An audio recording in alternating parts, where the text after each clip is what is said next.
దేవుని ప్రేమ ఇదిగో ధనులార భావంబు నందిలియరే. నీ ధర్మశాస్త్రమును ప్రేమించు వారికి ఎంతో నెమ్మది కలదు. వారు తూలి తొట్టిలుటకు కారణమేమీ లేదు. యెహోవా, నీ రక్షణ కొరకు నేను కనిపెట్టుచున్నాను. నీ ఆజ్ఞలను అనుసరించి నడుచుకునుచున్నాను. నేను నీ శాసనములను బట్టి ప్రవర్తించుచున్నాను. అవి నాకు అతి ప్రియములు. నా మార్గములన్నీ నీ ఎదుట ఉన్నవి. నీ ఉపదేశములను, నీ శాసనములను నేను అనుసరించుచున్నాను. ప్రార్థన చేసుకుందాం. పరిశుద్ధ తండ్రి, ప్రేమ స్వరూపిన మా గొప్ప ప్రభువా, మీ ప్రేమను బట్టి, మీ కృపను బట్టి మీ పాదతని సమీపిస్తూ ఉన్నాము. ఈ భయంకరమైన దినములలో, పరిస్థితుల్లో మమ్మల్ని ఇంతవరకు మీ కృపలో కాచి కాపాడి క్షేమం ఇచ్చి సజీవులుగా లెక్కించి నీ పరిశుద్ధ మందిరం నడిపించిన మీ ప్రేమను బట్టి, మీ కృపను బట్టి మీకే స్తుతి స్తోత్రం చెల్లించుకుంటున్నాం ప్రభువా. దయగల తండ్రి, ఇంకనూ మీ ఏర్పాట్లో రావాల్సిన వారి కొరకే ప్రార్థన చేస్తూ ఉన్నాము. వారికి ఉన్న ఆటంకాలను తొలగించండి, మార్గం సరళం చేయండి. సమయానికి నీ మందిరాన్ని చేరుకొని అందరం కలిసి మేమందరము ఆత్మతో సత్యముతో నిన్ను ఆరాధించడానికి, పూర్ణ హృదయముతో, పూర్ణాత్మతో, పూర్ణ మనసుతో నిన్ను సేవించడానికి, ఆశతో ఆసక్తితో నీ వాక్యాన్ని ధ్యానించడానికి సహాయం చేయండి ప్రభువా. నీకు మహిమకరముగా, మాకు మేలుకరముగా మాలో ప్రతి ఒక్కరిని కూడా మీ స్వాధీనంలో ఉంచుకొని ఆరంభం నుంచి ఆఖరి వరకు మాకు సమయోచితమైన సహాయం అందించి ప్రతి విషయంలో మీరు మాత్రమే మహిమ, ఘనత, ప్రభావాలు పొందుకోమని యేసు నామమున వేడుకుంటున్నాము తండ్రి, ఆమేన్. మన ఆరాధనా సమయంలో ఉత్తర ప్రత్యుర భాగంగా కీర్తన గ్రంథంలో నుంచి కోరక్ కుమార్ రాసినటువంటి 45వ కీర్తన సుమంత్ గారు ఉత్తర ప్రత్యుర భాగంగా చదువుతారు. ఒక దివ్యమైన సంగతితో నా హృదయం బహుగా ఉప్పొంగుచున్నది. నేను రాజును గురించి రచించి దానిని పలికెదను. నా నాలుక త్వరగా రాయువాని కలము వలెనున్నది. నరుల కంటే నీవు అతి సుందరుడవై ఉన్నావు. నీ పెదవుల మీద దయారసం పోయబడి ఉన్నది. కావున దేవుడు నిత్యము నిన్ను ఆశీర్వదించును. సూర్యుడా, నీ కత్తి మొలను కట్టుకునుము. నీ తేజస్సును, నీ ప్రభావమును ధరించుకునుము. సత్యమును, వినయముతో కూడిన నీతిని స్థాపించుటకు నీ ప్రభావమును ధరించుకొని వాహనమెక్కి బయలుదేరుము. నీ దక్షిణ హస్తము భీకరమైన వాటిని జరిగించుటకు నీకు నేర్పును. నీ బాణములు వాడగలవి, ప్రజలు నీ చేత కూలెదరు. నీ బాణములు రాజు శత్రువుల గుండెలలో చొచ్చును.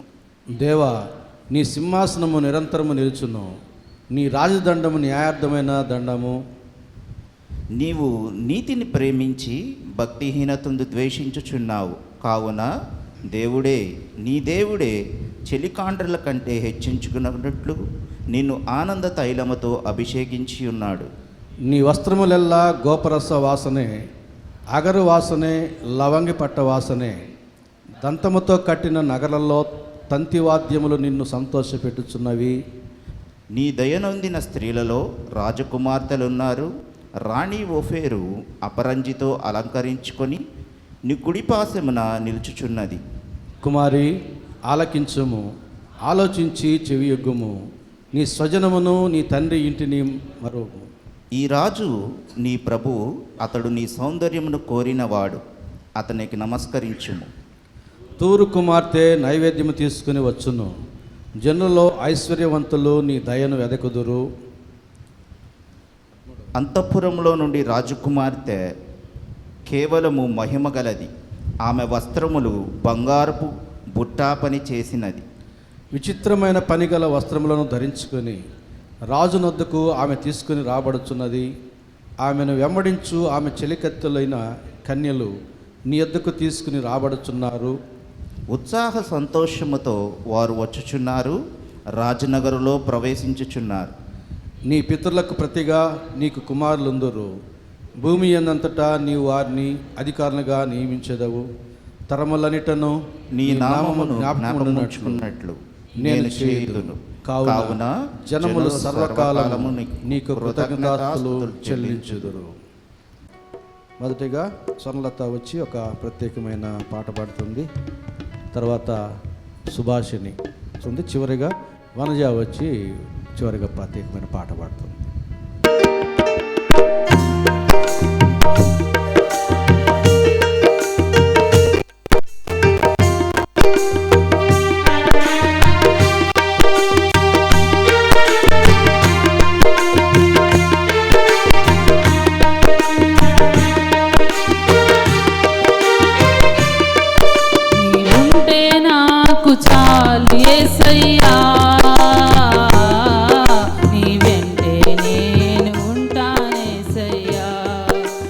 మాట చాలయ్యా, నీ చూపు చాలయ్యా, నీ తోడు చాలయ్యా, నీ నీడ చాలయ్యా, నీ మాట చాలయ్యా, నీ చూపు చాలయ్యా, నీ తోడు చాలయ్యా, నీ నీడ చాలయ్యా, నీ ఉంటే నాకు చాలు యేసయ్యా,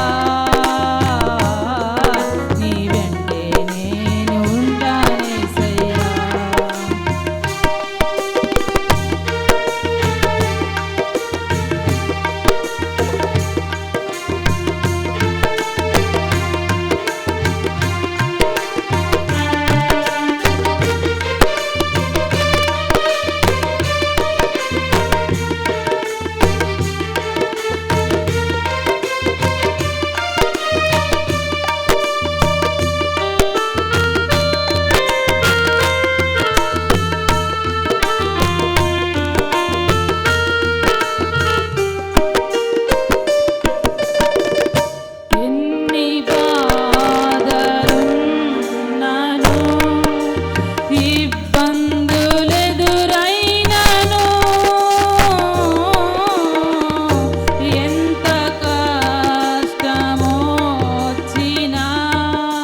లేఖన భాగములను పాస్టర్ గారు చదువుతుండగా దయచేసి సంఘం నిలుచుండాలని మనవి చేస్తున్నాను. లూకా సువార్త 1వ అధ్యాయం 8వ వచనం నుంచి 25వ వచనం వరకు ఉన్న వాక్య భాగాన్ని చదువుకుందాం.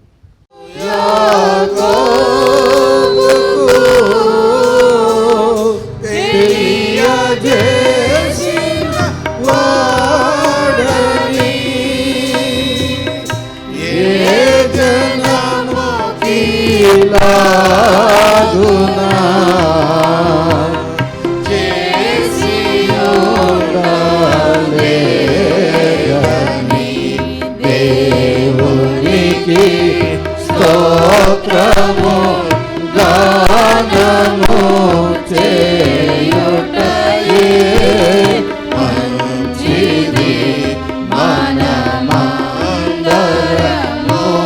స్తుతి గానము చేయుటయే మంచిది. దయచేసి మరి మన ధ్యాన నిమిత్తం చదువుకున్నటువంటి వాక్య భాగం పరిశుద్ధుడైన లూకా సువార్త 1వ అధ్యాయం 8వ వచనం నుంచి 25వ వచనం వరకు ఉన్న వాక్య భాగాన్ని ధ్యానించడానికి ప్రభు ప్రేమలో మిమ్మల్ని స్వాగతిస్తూ మీకు శుభములు తెలియజేస్తూ ఉన్నాను. లూకా సువార్త 1వ అధ్యాయం అంతటిలో మనం ధ్యానం చేయబోయే అంశం ఏమిటంటే ఏలియా వచ్చాడా వస్తాడా. అక్టోబర్ నెల నుంచి పాత నిబంధన ఆది కాండం నుంచి మొదలుపెట్టి క్రొత్త నిబంధన వరకు ఇప్పుడు చేరుకున్నాం. వరుసగా క్రిస్మస్ ప్రసంగాలు క్రమంగా ధ్యానం చేస్తూ వస్తూ ఉన్నాం. అందులో భాగంగా ఈ సమయంలో చదివిన వాక్య భాగాన్ని అనుసరించి మనం ధ్యానం చేయబోయే అంశం ఏమిటంటే ఏలియా వచ్చాడా వస్తాడా. ఎందుకంటే ఇజ్రాయేలీలు యేసుని నమ్మని ఇజ్రాయేల్ అందరూ కూడా ఇంకా ఏలియా కోసం మెస్సియా కోసం ఎదురు చూస్తూ ఉన్నారు. అదే మనకు విచిత్రంగా ఉంటే ఇంకా విచిత్రం ఏమిటంటే కొంతమంది క్రైస్తవులు కూడా ఎదురు చూస్తున్నారు ఏలియా వస్తాడు అని. ఒక సత్యం మీరు మర్చిపోవద్దు. ప్రసంగం అంతా మర్చిపోయినా ఇప్పుడు చెప్పే నేను ఒక చిన్న మాట మీరు జ్ఞాపకం చేసుకోండి. యేసు ప్రభు యొక్క మొదటి రాకడకు ముందు ఒక సాక్షి వస్తాడని చెప్పబడింది. ఆయన ఏలియా. మొదటి రాకడికి ముందు ఒక సాక్షి, రెండవ రాకడికి ముందు 2 సాక్షులు. గుర్తుపెట్టుకోవడానికి చాలా సులభంగా ఉంటుంది. యేసు ప్రభు యొక్క రెండవ రాకడికి ముందు ఎంతమంది సాక్షులు వస్తారు? 2 సాక్షులు. రెండవ రాకడికి ముందు, మొదటి రాకడికి ముందు ఒక సాక్షి వస్తాడు. ఈ చిన్న వాక్యాన్ని మీరు జ్ఞాపకం చేసుకుంటే ఈ అంశంలో మనం తప్పటడుగు వేయలేం. యేసు ప్రభు మొదటి రాకడ వచ్చింది. ఆయన ఈ లోకంలో జీవించి మనకు మాదిరిగా జీవించి నేనే మార్గం అన్నాడు.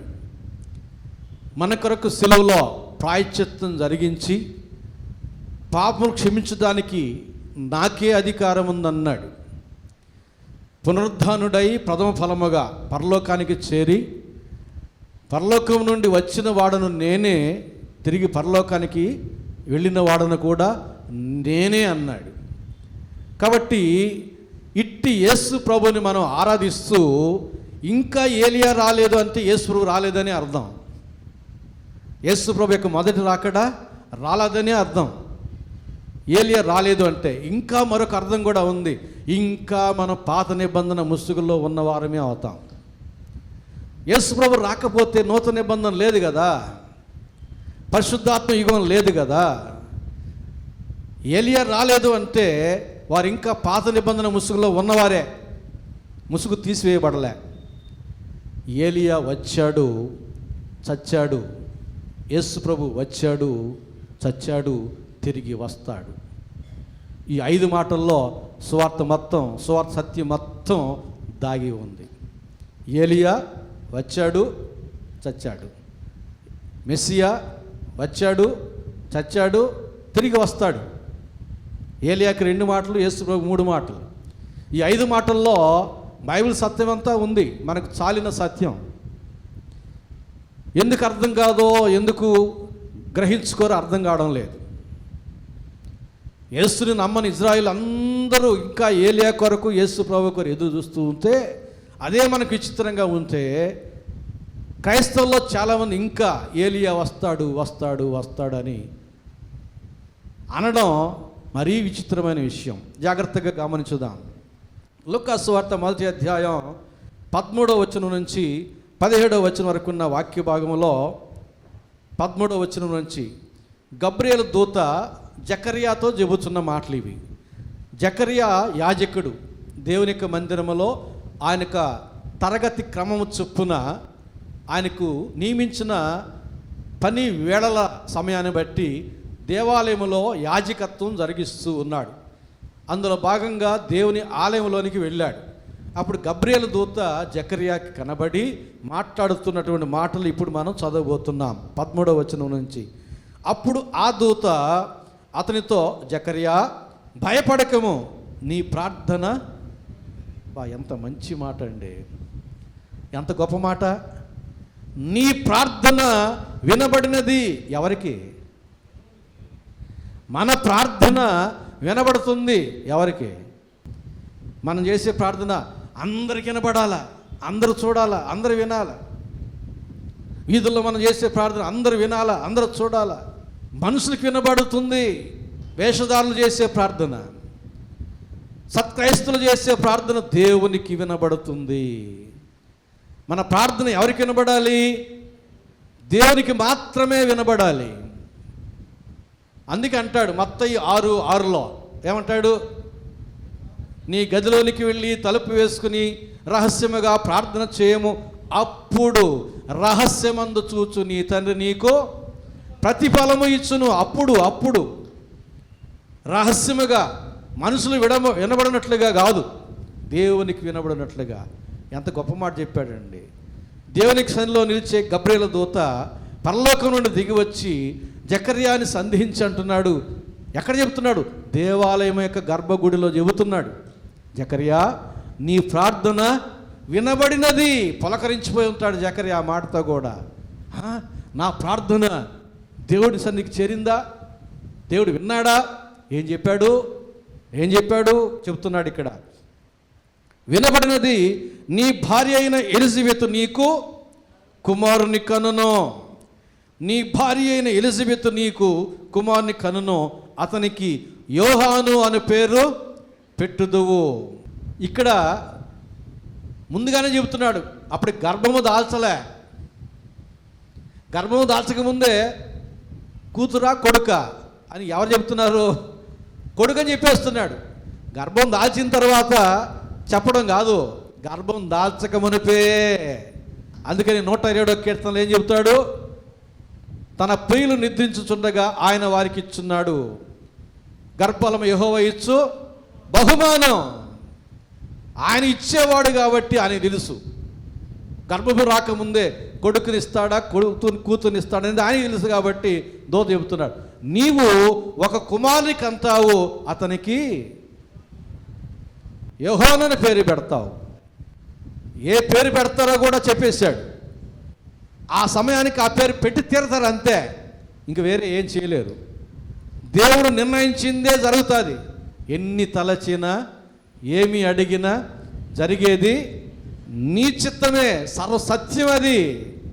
నీకు వేరే పేరు పెట్టాలనుకున్నా పెట్టలేవు. ఇప్పుడు నేను చెప్పిన మాటను నీవు ఓడించలేవు. నీ కుమారుడు పుడతాడంతే, నీవు ఆయనకి యోహాను అనే పేరు పెడతావంతే. ఇంకా ఏం చెబుతున్నాడు?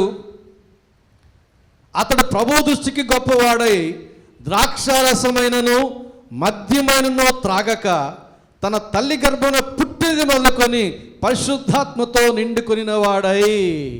ఇదొక ప్రత్యేకమైన విశేషణం. అందరూ పాపులుగా పుట్టి మారు మనసు పొంది పరిశుద్ధాత్మ శక్తిని పొందుకుంటారు. ఇది క్రమం. కానీ ఇక్కడ ప్రత్యేకమైనటువంటి విషయం, విశేషణం అంటాం.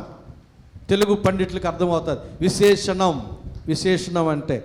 ఈ ప్రత్యేకమైన విశేషణం ఏంటంటే తల్లి గర్భంలో పుట్టింది మొదలుకొని అతడు పరిశుద్ధాత్మ పూర్ణుడై ఉంటాడు. ఇంకా కొన్ని విశేషణాలు ఉన్నాయి చూడండి. ఇజ్రాయేలీలలో అనేకులను ప్రభైన వారి దేవుని వైపునకు త్రిప్పును. అతని యొక్క పరిచర్య కూడా ముందుగానే చెప్పబడుతూ ఉంది.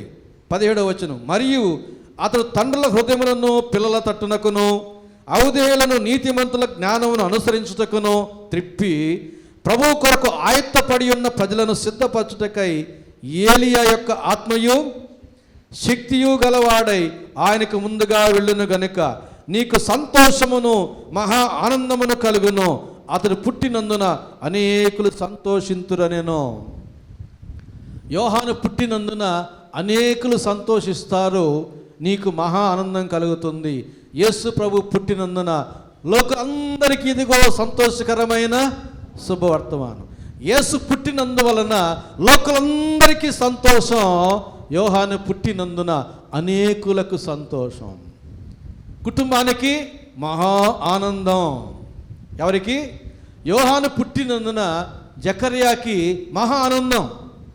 ఉందా ఆ ఆనందం? మనకు మన కుమారులను బట్టి మనకు ఆనందం ఉందా? ఎందుకు వస్తున్నాయి టీవీ సీరియళ్ళు? ఏమని మీరు కదా చెప్పాలా? స్త్రీలు కంటే కూతుర్నే కనాలి. ఎందుకు వస్తున్నాయి అలాంటి సీరియళ్ళు? ఈ రోజుల్లో కూతుర్లే చూస్తున్నారు ముసలోళ్ళని. భర్తల్ని ఎంతగానో భంగపడి ఒప్పించుకొని, మా అమ్మ మా నాయన ఇట్లున్నారని చెప్పి ఒప్పించుకొని పాపం ఎంతో కష్టపడి బిడ్డలు చూస్తున్నారు, కూతుర్లు చూస్తున్నారు.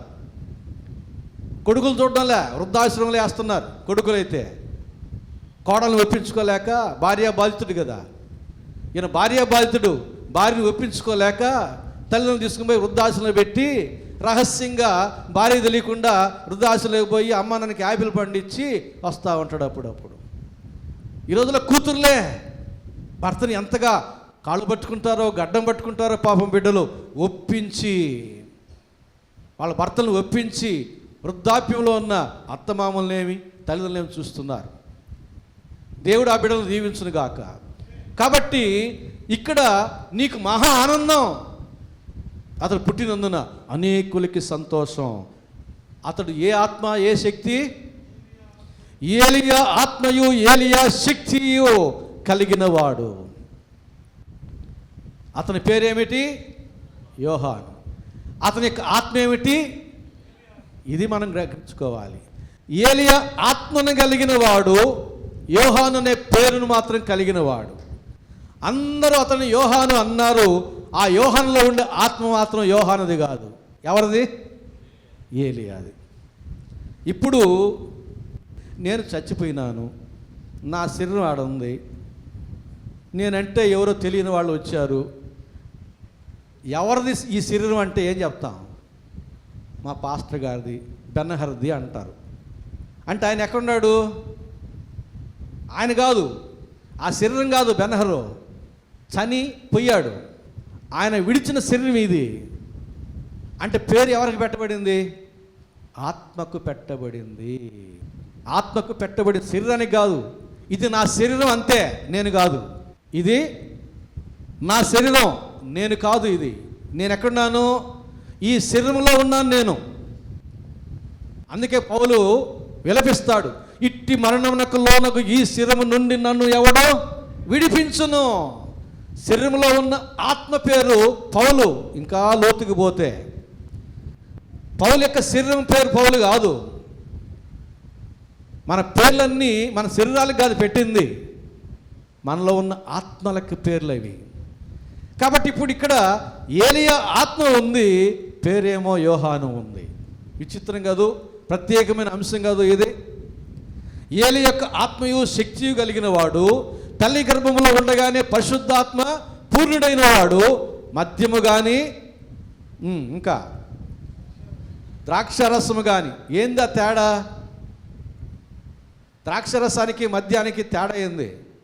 ద్రాక్షరసం అంటే ఫ్రెష్ గ్రేప్ జ్యూసు, మద్యం అంటే ఫర్మనెంటెడ్, అంటే పులిసిన, మాగిన, మగ్గబెట్టిన, మత్తు కొరకు తయారు చేయబడినటువంటి మద్యం.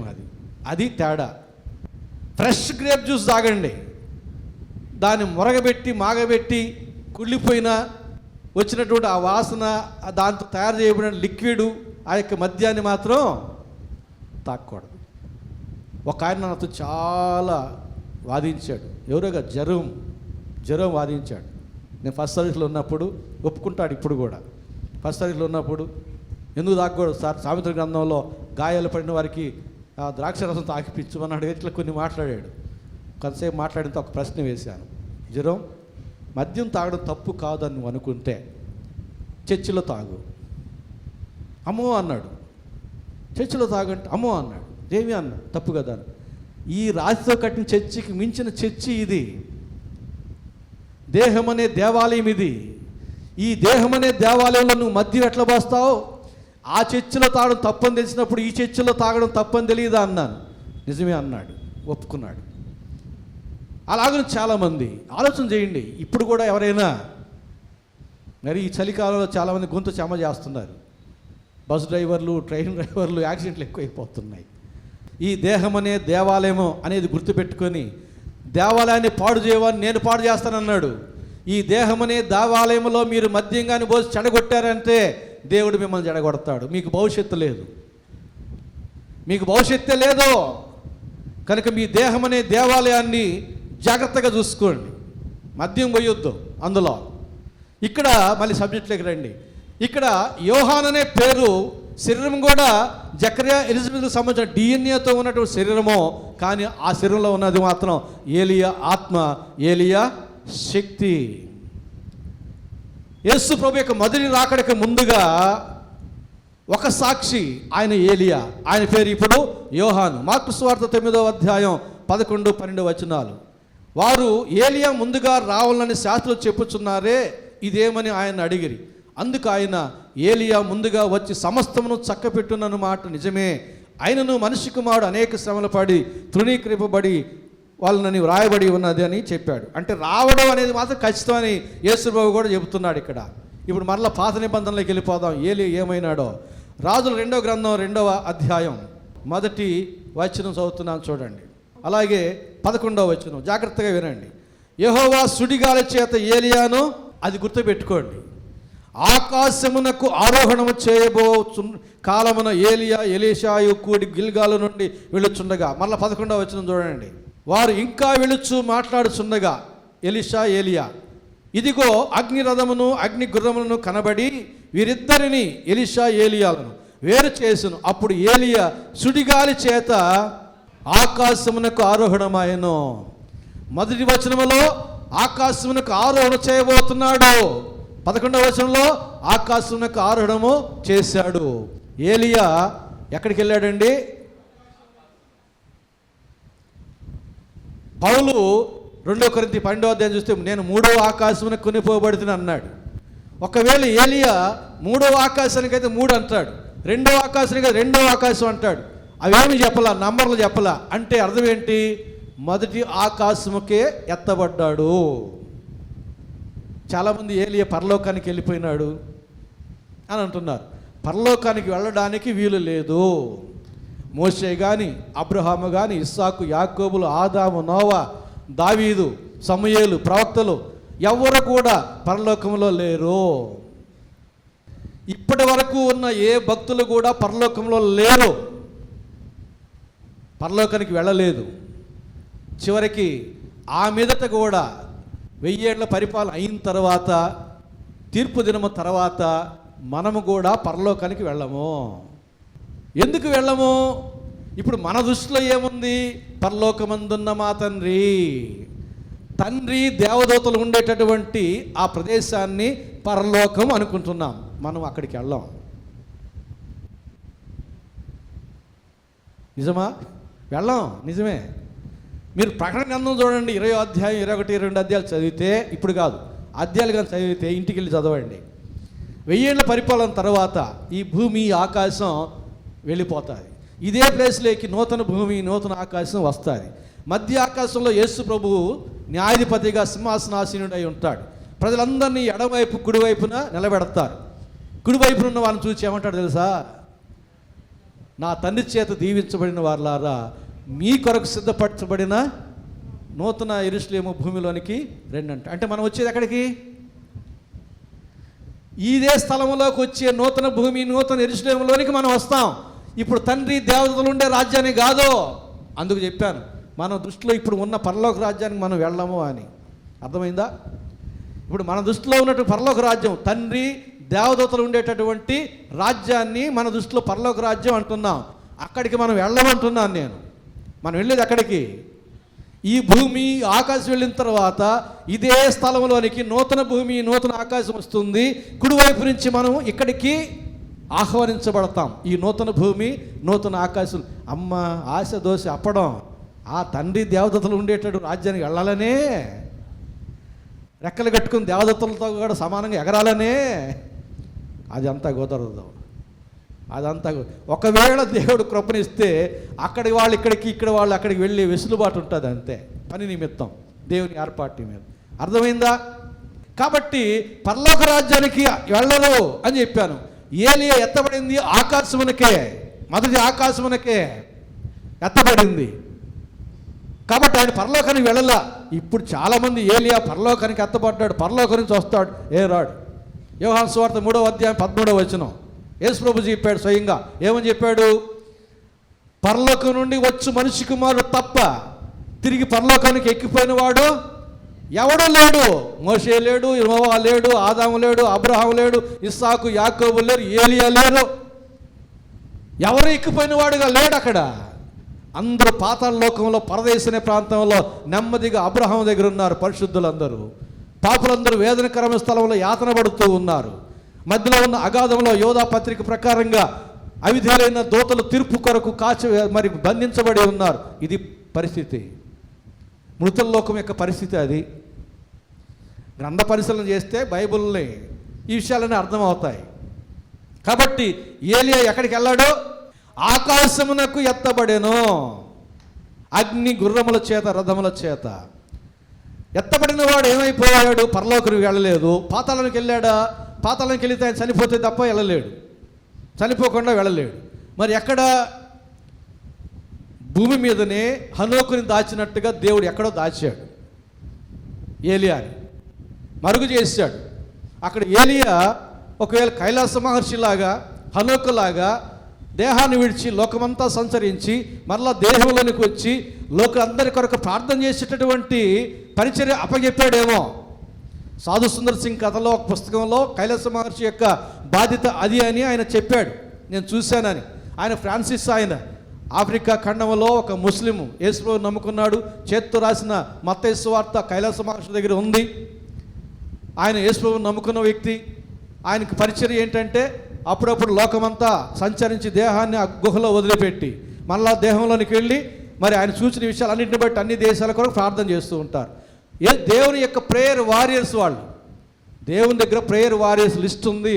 ఆ లిస్టులో 99వ కీర్తన 6వ వచనం ప్రకారంగా ఆయన నామమును బట్టి ప్రార్థన చేయవారిలో సమూయేలు ఉండెను. అలాగే కైలాస మహర్షి ఉన్నాడు, హనోకు ఉన్నాడు, ఏలియా ఉన్నాడు ఆ రోజుల్లో. ఎందుకంటే చనిపోతేనే పాతాళ లోకం, పరలోకం అయితే పోయేదానికి లేదు. కాబట్టి ఈ మొదటి ఆకాశం ఈ భూమి మీదే ఉండాలి ఏలియా.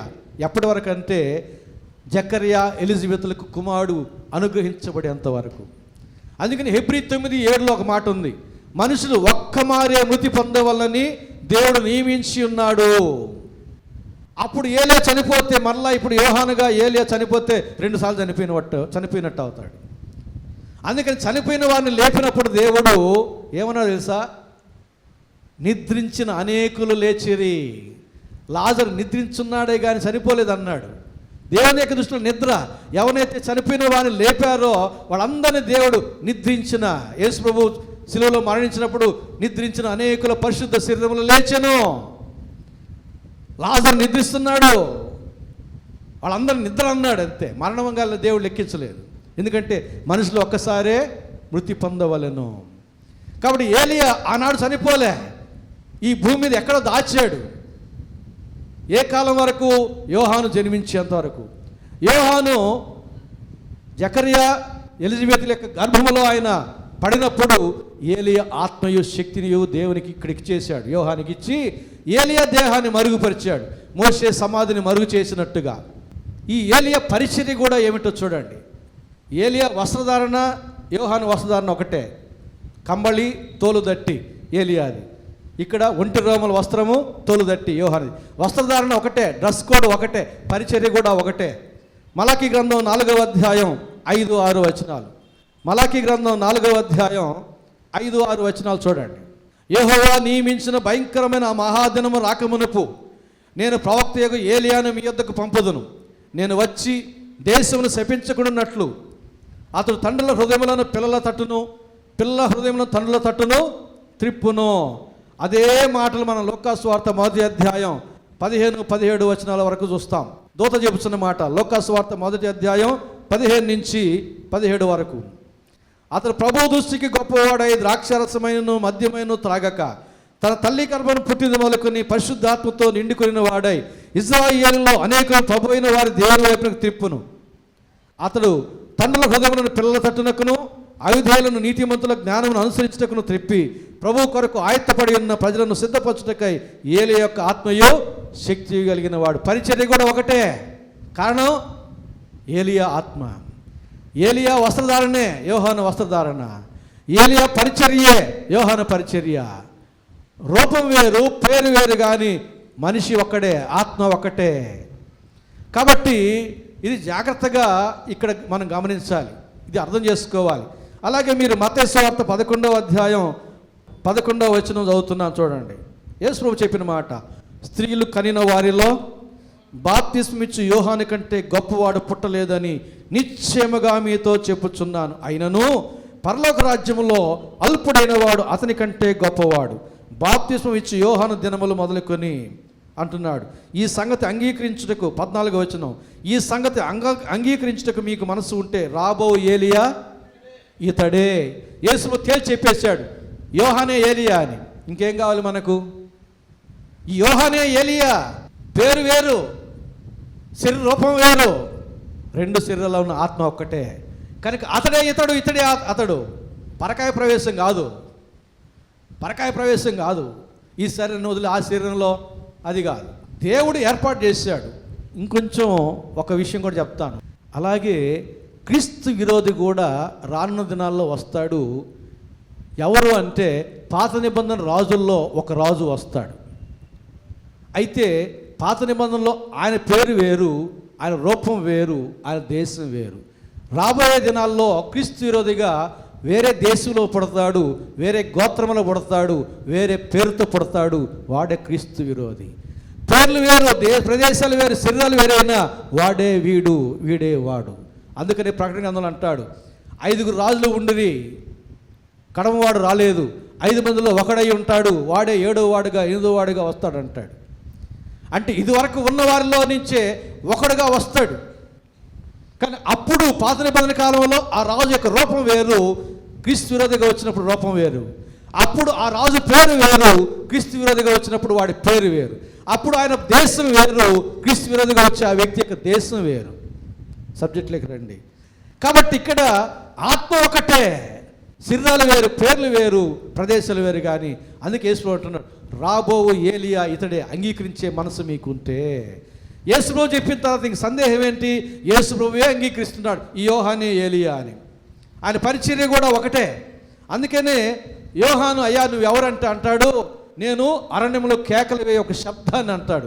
యెషయా గ్రంథం 40వ అధ్యాయం 3-4 వచనాల్లో ఉంది. అరణ్యంలో కేకలు వేయ ఒక శబ్దాన్ని అని చెప్పుకున్నాడు, పరిచయం చేసుకున్నాడు. చూసారా, స్త్రీలు కలిగిన వారిలో యోహాను కంటే గొప్పవాడు లేడు. మీకు సందేహం ఏమి రాలా? యేసుప్రభు చెప్పాడు ఈ మాట అని మీకేం సందేహం రాలేదా? అంటే యేసుప్రభు కంటే గొప్పవాడా అనేటటువంటి సందేహం రావాలి కదా.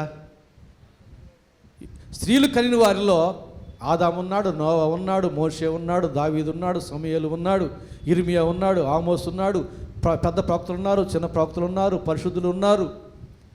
దేవుని హృదయానుసారం దావీదు ఉన్నాడు, దావీదు లాంటి హిజ్కియా రాజు ఉన్నాడు, దావీదు లాంటి యోషియా రాజు ఉన్నాడు, దేవునికి ప్రియుడైన దానియేలు ఉన్నాడు, దేవుని ఇంటిలో నమ్మకస్తుడైన మోషే ఉన్నాడు. వీళ్ళందరికంటే గొప్పవాడు యోహాను. మరి యేసు ప్రభు కంటే గొప్పవాడా అంటే ఎందుకు చెప్పాడు అన్నమాట? అంటే యేసు ప్రభు స్త్రీకి పుట్టలేదు, ఆయన కన్యకకు పుట్టినవాడు. మరొక వాక్యం ఉంది, మీకు వెంటనే సందేహం రావాలి, ఆయన స్త్రీ యందు పుట్టి అనే మాట కూడా ఉంది. రెండు కరెక్టే. కన్యకకు పుట్టినవాడు ఆయనే, స్త్రీకి పుట్టినవాడు ఆయనే. ఎందుకంటే మొదటిగా కన్యకకు పుట్టినవాడు, ఆ మీదట కన్య స్త్రీ అయింది. బిడ్డలకి జన్మనిచ్చిన తర్వాత యోసేపుతో కలిసి. ఆమె స్త్రీ అయింది. పురుషుని చేరినది స్త్రీ, చేరనది కన్య. ఇది డెఫినిషన్ ఇది. కాబట్టి యేసు ప్రభు కన్యకకు పుట్టినాడు. ఈ కన్య తర్వాత పిల్లల్ని కనింది కనుక ఆమె స్త్రీ అయింది.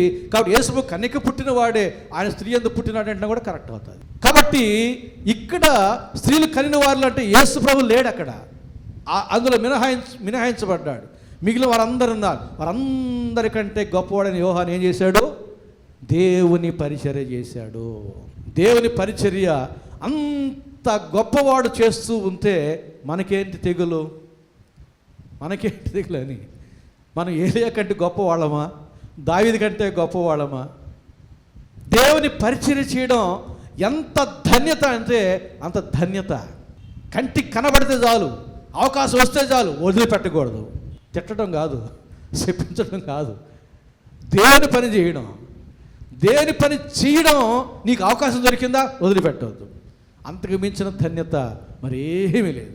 చూడండి, స్త్రీలు కనిన వారిలో యోహాను కంటే గొప్పవాడు లేడు. అలాంటి గొప్పవాడని యోహాను దేవుని పరిచర్య, దేవునికి ముందు నడుచు దూతగా, మార్గం సరళం చేయు వ్యక్తిగా చెప్పబడుతున్నాడు. రోమపత్రిక 11వ అధ్యాయం 14వ వచనం, కొందరినైనా రక్షింపవలనని నా పరిచర్యను ఘనపరుస్తున్నాను. రక్షించడానికి కొందరినైనా ఆయన దేవుని పరిచర్యని ఘనపరుస్తుంటున్నాడు పౌలు భక్తుడు. ఎవరైనా రక్షించడానికి మనం ఏమైనా పరిచర్య చేశామా? యేసు ప్రేమను చెప్పామా? నశించున్న ఆత్మలను ఆయన ఎదుగు తీసుకుని వస్తే పరవశించిపోతాడు. అట్టివారిని ఎంతగానో దీవిస్తాడు.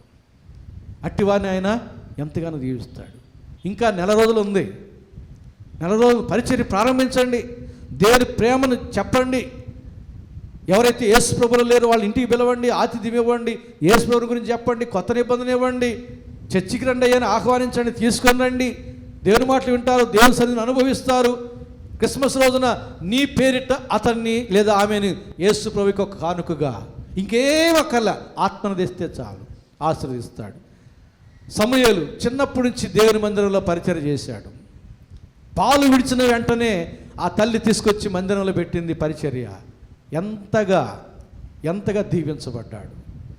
దేవుని మందిరం చిన్నప్పటి నుంచి పరిచర్య చేశాడు. ఆయన ఒక రాజ్యాంగకర్తగా, ఇజ్రాయిల్కి ఒక న్యాయాధిపతిగా, ఒక ప్రవక్తగా, ఆయన ఒక యాజకునిగా పరిచర్యలో హెచ్చించబడ్డాడు. కాబట్టి ప్రభునందు ప్రియులారా, ఈ యోహాను స్త్రీలు కలిగిన వాళ్ళు అందరిలో గొప్పవాడు. అలాగే మరొక మాట కూడా, అయినప్పటికీ పరలోక రాజ్యంలో అల్పుడైన వాడు ఇతని కంటే గొప్పవాడు. అంటే స్త్రీలు కనిన వారు అందరిలో యోహాను గొప్పవాడు, అతనికంటే అల్పుడు గొప్పవాడు పరలోక రాజ్యంలో. అంటే మనకు పరలోక రాజ్యం మనకి ఇస్తానంటున్నాడంటే ఎంత గొప్ప స్థానం ఇస్తున్నాడో దేవుడు. ఎందుకు ఇస్తాడు? ఊరకనే మన పాపాలు విడిచిపెట్టి పరిశుద్ధంగా జీవిస్తుంటే, ఆయన పరిచర్యలో కొనసాగుతూ ఉంటే ఆ గొప్ప స్థానాన్ని మనకిస్తాడు. మనోహరమైన స్థలంలో నాకు పాలు ప్రాప్తించాను. చనిపోయిన తర్వాత జ్ఞాపకార్థ కూటమి కార్డులలో అదే మాట. మనోహరమైన స్థలంలో, ఎక్కడ? సమాజ తోటలో కాదు, అది మనోహరమైన స్థలం కాదు. పరలోక రాజ్యం మనోహరమైన స్థలం. మనోహరమైన స్థలాల్లో దేవునికి మహిమయు, ఆయనకి ఇష్టమైన వారికి భూమి మీద సమాధానం ఉండను కాక. ఆ మనోహరమైన స్థలంలో మనకు పాలు కావాలి అని అంటే, స్థానం కావాలంటే, యోహానుకు మించిన గొప్ప స్థానం మనకు రావాలంటే ఒక మాట చెప్పాలి. యోహాను శరీరం పునరుద్ధానమందు లేయదు, ఏలియా శరీరమే పునరుద్ధానమందు లేసేది. యోహాను తల ఛేదించబడిన తర్వాత రూపాంతర కొండ మీద మోషేతో పాటుగా ఎవరు కనబడ్డారు? ఏలియా రూపం కనపడింది. అదే రూపంలో ఏలియా దేహము పునరుద్ధానమందు లేస్తుంది. అందుకని ఈ శరీరము ఇక పునరుద్ధానమందు లేదు కనుక ఇతని కంటే అల్పుడు గొప్పవాడు అని చెప్పబడ్డాడు. మనం లేస్తాం ఇదే దేహముతో. మేలు చేసిన వారు మంచి పునరుద్ధానానికి, కీడు చేసిన వారు తీర్పు పునరుద్ధానానికి. ఎంత గొప్ప భాగ్యం ఇచ్చాడు దేవుడు మనకు. ఇంత గొప్ప రక్షణను, ఇంత గొప్ప భాగ్యాన్ని మనం నిర్లక్ష్యం చేస్తే అట్లా. అనేకులకు లేదు దేవుని పరిచర్య చేసేటట్టు భాగ్యం. దేవదూతలకు కూడా లేదు దేవుని యొక్క పరిచర్య చేసే భాగ్యం. నీకుంది, నాకుంది. ఇంకా నెల రోజులు ఉంది, ప్రారంభించండి. హైందవ సహోదరులు మీ స్నేహితులుగా బంధువులుగా ఉండేవాళ్ళు, ముస్లిం సహోదరులు ఉండేవాళ్ళని పిలవండి, ఇంటికి పిలవండి, టిఫిన్ పెట్టండి, మంచి బిర్యానీ పెట్టండి, వారికి మీ ప్రేమను చూపించండి, దేవుని గురించి చెప్పండి. నా బ్రతికిలా మారింది, ఇప్పుడు బాగున్నా, నువ్వు కూడా బాగుంటావు, చదివి చూడని చెప్పి కొత్త నిబంధన ఇవ్వండి, చర్చికి రండి ఒకసారి అని చెప్పి పిలవండి. మొహమాటానికైనా వస్తారు. దేవుని మందిరంలో అడుగు పెడితే వారి దేవుడు వట్టిగా పంపించడు. వారి యొక్క అంతరంగంలో దేవుడు కార్యాలు జరిగిస్తాడు, ఆయన మార్చుకుంటాడు. మనం చేయవలసిన పని మనం చేస్తే మిగిలిన పని ఆయన చేసుకుంటాడు. మనం ఆ పనిలో మనం కొనసాగుదాం. రానున్న దినాలు పండుగ దినాలు కనుక ఆ పండుగ దినాలు ఆయన సంతోషించలాగిన మనం ఈ పని చేద్దాం. పరిశుద్ధాత్మ దేవుడు మనందరినీ ఆ రీతిగా నడిపించి దీవించునుగాక. ఆమెను ప్రార్థన చేసుకుందాం. ప్రేమ సూర్యపిన మా గొప్ప తండ్రి, పరిశుద్ధ ప్రభువా, మీ పరిచర్య భాగ్యం, గొప్ప భాగ్యం మాకు నా తండ్రి అనుగ్రహించారు. అది గుర్తించడానికి సహాయం చేయండి ప్రభువా. నా తండ్రి, మేమందరము అనేక మంది స్నేహితుల్ని, బంధువుల్ని కలిగి ఉన్నాం. వారిలో చాలామంది నిన్ను ఎరిగిన వారుగా ఉంటున్నారు ప్రభువా. నిన్ను ఎరిగిన వారిని మాకు బంధువులుగా, స్నేహితులుగా, ఇరుగు పొరుగు వారుగా ఎందుకు నా తండ్రి ఇచ్చారు? ప్రసంగ గ్రంథంలో చెప్పారు. స్నేహం చేయడానికైనా అన్నిటికీ నా ప్రభువా మీరు సమయం కేటాయించున్నారు. మీరే ఏర్పాటు చేశారు. మిమ్మల్ని ఎరిగిన వారిని స్నేహితులుగా, బంధువులుగా, ఇరుగు పొరుగు వారిగా వారి యొక్క రక్షణ గురించిన బాధ్యత మేము కలిగి ఉన్నాం. మీకు లెక్క చెప్పవలసిన వారమే ఉంటున్నాం ప్రభువా. ఈ క్రిస్మస్ పండుగ దినాలు సమీపిస్తుండగా మేమందరం అట్టి వారిని గుర్తించి మీ ప్రేమను నా తండ్రి వారికి చాటి మీ మందిరానికి వారిని ఆహ్వానించి నీ బిడ్డలుగా వారిని మార్చుటలో, బాగుపడటంలో మేమందరము నా తండ్రి సాధనలుగా వాడబడ్డానికి సహాయం చేయమని యేసు నామమున వేడుకుంటున్నాము తండ్రి. ఆమేన్.